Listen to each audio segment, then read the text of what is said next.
राधे राधे। जय श्री कृष्णा। कार्तिक मास की जय। कार्तिक मास महात्म्य कथा अध्याय 26 में आप सभी का हार्दिक अभिनंदन है। आप सभी का स्वागत है। कार्तिक मास महात्म्य कथा अध्याय 26। कार्तिक मास महात्म्य का 26वां अध्याय श्री विष्णु की कृपा से आज तुमको राह बताए। नारद जी बोले, इस प्रकार विष्णु पार्षदों के वचन सुनकर धर्मदत्त ने कहा, प्रायः सभी मनुष्य भक्तों का कष्ट दूर करने वाले श्री विष्णु के यज्ञ, दान, व्रत, तीर्थ सेवन तथा तपस्याओं के द्वारा विधि पूर्वक आराधना करते हैं। उन समस्त साधनों में कौन सा ऐसा साधन है जो भगवान विष्णु की प्रसन्नता को बढ़ाने वाला तथा उनके सामीप्य की प्राप्ति कराने वाला है। दोनों पार्षद अपने पूर्व जन्म की कथा कहने लगे। हे दिवज श्रेष्ठ श्रेष्ठ आपका प्रश्न बड़ा श्रेष्ठ है। आज हम आपको भगवान विष्णु को शीघ्र प्रसन्न करने का उपाय बताते हैं। हम इतिहास सहित प्राचीन वृत्तांत सुनाते हैं। सावधानी पूर्वक सुनो। ब्राह्मण पहले कांचीपुरी में चोल नामक एक चक्रवर्ती राजा हो गए हैं। उन्हीं के नाम पर उनके अधीन रहने वाले सभी देश चोल नाम से विख्यात हुए। राजा चोल जब इस भूमंडल का शासन करते थे, उस समय उनके राज्य में कोई भी मनुष्य दरिद्र, दुखी, पाप में मन लगाने वाला अथवा रोगी नहीं था। एक समय की बात है, राजा चोल अनंत शयन नामक तीर्थ में गए, जहाँ जगदीश्वर भगवान विष्णु ने योग निद्रा का आश्रय लेकर शयन किया था। वहाँ भगवान विष्णु के दिव्य विग्रह की राजा ने विधि पूर्वक पूजा की। दिव्यमणि, मुक्ता फल का सुवर्ण के तथा स्वर्ण के बने हुए सुंदर पुष्पों से पूजन कर के साष्टांग प्रणाम किया। प्रणाम करके ज्यों ही बैठे, उसी समय उनकी दृष्टि भगवान के पास आते हुए एक ब्राह्मण पर पड़ी, जो उन्हीं की कांची नगरी के निवासी थे। उनका नाम विष्णुदास था। उन्होंने भगवान की पूजा के लिए अपने हाथों में तुलसी दल और जल ले रखा था। निकट आने पर उन ब्राह्मण ने विष्णु सूक्त का पाठ करते हुए देवादिदेव भगवान को स्नान कराया और तुलसी की मंजरी तथा पत्तों से उनकी विधिवत पूजा की। राजा चोल ने जो पहले रत्नों से भगवान की पूजा की थी, वह सब तुलसी पूजा से ढक गई। यह देखकर राजा कुपित होकर बोले, विष्णुदास, मैंने मणियों तथा सुवर्ण से भगवान की जो पूजा की थी, वह कितनी शोभा पा रही थी। तुमने तुलसी दल चढ़ाकर उसे ढक दिया। बताओ ऐसा क्यों किया? मुझे तो ऐसा जान पड़ता है कि तुम दरिद्र और गंवार हो, भगवान विष्णु की भक्ति को बिल्कुल नहीं जानते। राजा की यह बात सुनकर दिव्य श्रेष्ठ विष्णुदास ने कहा, राजन, आपको भक्ति का कुछ भी पता नहीं है। केवल राजलक्ष्मी के कारण आप घमंड कर रहे हैं। बतलाइए तो आज से पहले आपने कितने वैष्णव व्रतों का पालन किया है? तब नृपश्रेष्ठ चोल ने हंसते हुए कहा, तुम तो दरिद्र और निर्धन हो, तुम्हारी भगवान विष्णु में भक्ति ही कितनी है। तुमने भगवान विष्णु को संतुष्ट करने वाला कोई भी यज्ञ और दान आदि नहीं किया और ना पहले कभी कोई देव मंदिर ही बनवाया है। इतने पर भी तुम्हें अपनी भक्ति का इतना गर्व है। अच्छा, तो ये सभी ब्राह्मण मेरी बात सुन ले। भगवान विष्णु के दर्शन पहले मैं करता हूँ या ब्राह्मण, इस बात को आप सब लोग देखें, फिर हम दोनों में से किसकी भक्ति कैसी है, या सब लोग स्वतः ही जान लेंगे। ऐसा कहकर राजा अपने राजभवन को चले गए। वहां उन्होंने महर्षि मुदगल को आचार्य बनाकर वैष्णव यज्ञ प्रारंभ किया। उधर सदैव भगवान विष्णु को खुश करने वाले शास्त्रोक्त नियमों में तत्पर विष्णुदास भी व्रत का पालन करते हुए वहीं भगवान विष्णु के मंदिर में टिक गए। उन्होंने माघ और कार्तिक के उत्तम व्रत का अनुष्ठान, तुलसी वन की रक्षा, एकादशी को द्वादशाक्षर मंत्र का जाप, नृत्य, गीत आदि मंगलमय आयोजनों के साथ प्रतिदिन षोडशोपचार से भगवान विष्णु की पूजा आदि नियमों का आचरण किया। वे प्रतिदिन चलते फिरते और सोते हर समय भगवान विष्णु का स्मरण किया करते थे। उनकी दृष्टि सर्वत्र सम हो गई थी। वे सब प्राणियों के भीतर एकमात्र भगवान विष्णु को ही स्थित देखते थे। इस प्रकार राजा चोल और विष्णुदास दोनों ही भगवान लक्ष्मीपति की आराधना में संलग्न थे। दोनों ही अपने अपने व्रत में स्थित रहते थे और दोनों ही संपूर्ण इंद्रियां तथा समस्त कर्म भगवान विष्णु को समर्पित हो चुके थे। इस अवस्था में उन दोनों ने दीर्घ काल व्यतीत किया। इति श्री कार्तिक मास महात्म्य कथा अध्याय 26 समाप्तम। तुलसी चालीसा दोहा। जय जय तुलसी भगवती सत्यवती सुखदानी, नमो नमो हरि पेरियसी श्री वृंदाकुन खानी, श्री हरि शिष्य बिरजनी देहु अमर वर जनहित हे वृंदावनी, अब न करू विलम्ब। चौपाई।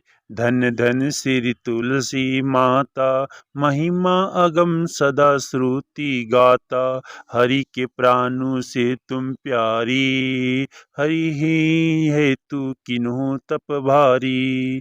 जब प्रश्न है दर्शन दिन हो, तब कर जोरी विनय उस किन्हो, हे भगवंत कंत मम हो, दिन जानी जनी छड़ाऊ छोऊ, सुनी लक्ष्मी तुलसी की बानी, दिनहों सराप कद पर आनी।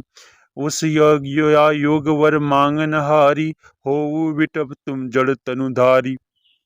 सुनी तुलसी ही श्राप ते ही ठामा, करो वास तू नीचन धामा। दियो वचन हरि तब तत्काला, सुनहु सुमुखी जनी हो विवाला। समय पाई वयो रो पाती तोरा, पुजियो आस वचन सत मोरा। तब गोकुल मह गोप सुदामा, तासु भई तुलसी तु बामा। कृष्ण रास लीला के माई, राधे सखियो प्रेम लखिनाई। दियो शराप तुलसी ही तत्काला, नर लोकी ही तुम जन्मु बाला। यो गोपवा दानव राजा, संग चूड़ नामक सिर ताजा। तुलसी भई तासु की नारी, परम सती गुण अरूप अगारी। अस देव कल्प बीत जब गयु, कल्प तीर्थीय जन्म तब भयु। वृंदा नाम भयो तुलसी को, असुर जलंधर नाम पति को। करी अति द्वंद अतुल बलदामा, लिनहा शंकर से संग्राम। जब निज सेने सहित शिवहारी, मरी ना तब हर हरि पुकारे। पतिव्रता वृंदा थी नारी, कोहू ना सके पति ही संगारी। तब जलंधर ही भेष बनाई, वृंदा डिग हरि पहुँचे जब पहुँचे जाई। शिवहित लही करी कपट प्रसंगा, कियो सती तव धर्म तोई भंगा। भयो जलंधर कर संहारा, सुनी और शोक उपारा। तिहि क्षण दियो कपट हरि टारी, लखी वृंदा दुख गिरा गिरा उचारी। जलंधर जस हतो अभिता, सोई रावण तस हरि सीता। अस्पृष्टर सम हृदय तुम्हारा, धर्म खग खंडी मम पति ही संहारा। यही कारण लही श्राप हमारा, होवे तनु पासन तुम्हारा। सुनी हरि तुरत ही वचन उचारे, दियो शराप बिना विचारे। लखियो ना निज करतुति पति को, सलन चाहियो जब पार्वती को। जड़मती तू असो जड़ रूपा, जग मह तुलसी विटप अनूपा। धग रूप हम शालिग्रामा, नदी गंड की बीच ललामा। जो तुलसी दल हमी चढ़ी हैं, सब सुख भोगी परम पद पई हैं। बिनु तुलसी हरि जलत शरीरा, अतिशय उठत शीस उर्पीरा। जो तुलसी दल हरि सिर धारत, सो सहस्त्र घट अमृत धारत। तुलसी हरि मन रंजनी हारी, रोग दोष दुख भंजनी हारी। प्रेम सहित हरि भजन निरंतर, तुलसी राधा में नाई अंतर। व्यंजन हो सपनों प्रकार, बिनु तुलसी दल ना हरि ये प्यारा। सकल तीर्थ तुलसी तरु छाई, लहत मुक्ति जन संचय नाई। कवि सुंदर एक ही हरि गुण गावत, तुलसी ही निकट सहस गुण पावत। बसत निकट दुर्भाषा धामा, जो प्रयास ते पूर्व ललामा। पाठ करी जो नित नार नारी, होई सुख भासही त्रिपुरारी। दोहा तुलसी चालीसा पढ़ी तुलसी तरु ग्रहधारी। दीपदान करी पुत्र फल पावी बंधियु नारी। सकल दुख दरिद्र हरिहार हवे परम प्रसन्न। आसी ए धन जन लड़ही ग्रह बसी पूर्णा अन्न। लाई अभिमत फल जगत माँ लाई पूर्ण सब काम।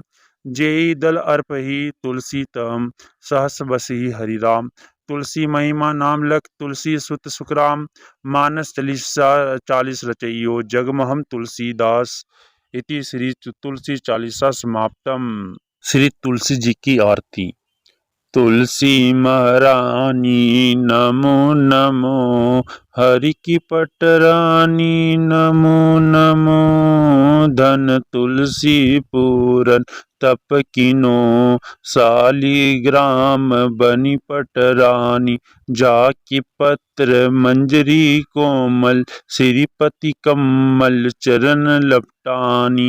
मैया श्रीपति कमल चरण लपटानी। धूप दीप नैवेद्य आरती पुष्पन की वर्षा बरसानी। 56 भोग 3600 व्यंजन बिन तुलसी हरि एक नामानी। सभी सखी मैया तेरो अस गावे भक्ति दान दीजे महारानी। तुलसी महारानी नमो नमो।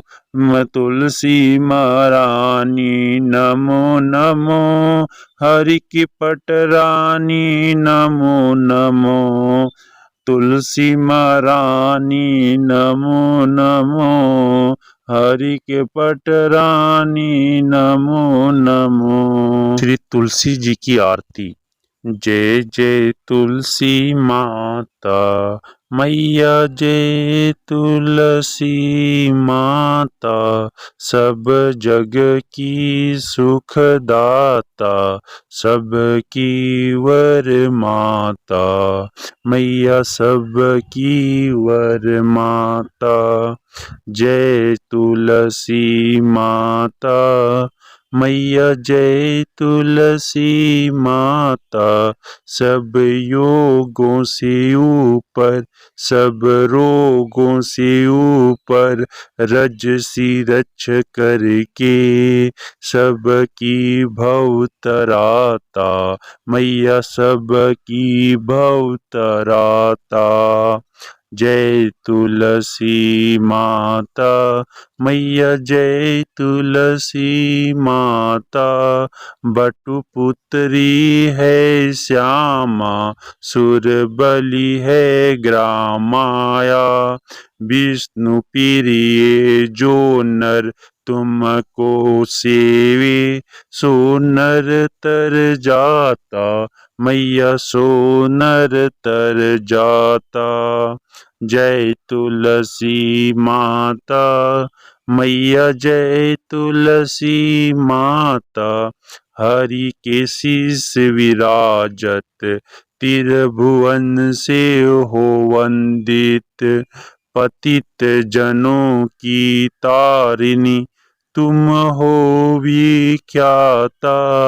मैया तुम हो विख्याता। जय तुलसी माता मैया जय तुलसी माता। लेकर जन्म विजन में आई दिव्य भवन में। मानव लोक तुम्हीं से सुख संपत्ति पाता। मैया सुख संपत्ति पाता। जय तुलसी माता मैया जय तुलसी माता।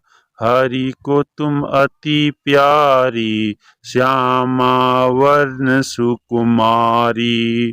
प्रेम अजब है उनका तुमसे कैसा नाता। हमारी विपद हरो तुम कृपा करो माता। मैया कृपा करो माता। जय तुलसी माता मैया जय तुलसी माता। जय जय तुलसी माता मैया, जय तुलसी माता, सब जग की सुखदाता, सबकी वर माता। ओम जय तुलसी माता मैया, जय तुलसी माता। तुलसी माता की जय। प्रेम से बोलिए विष्णु भगवान की जय। राधे राधे। जय श्री कृष्णा।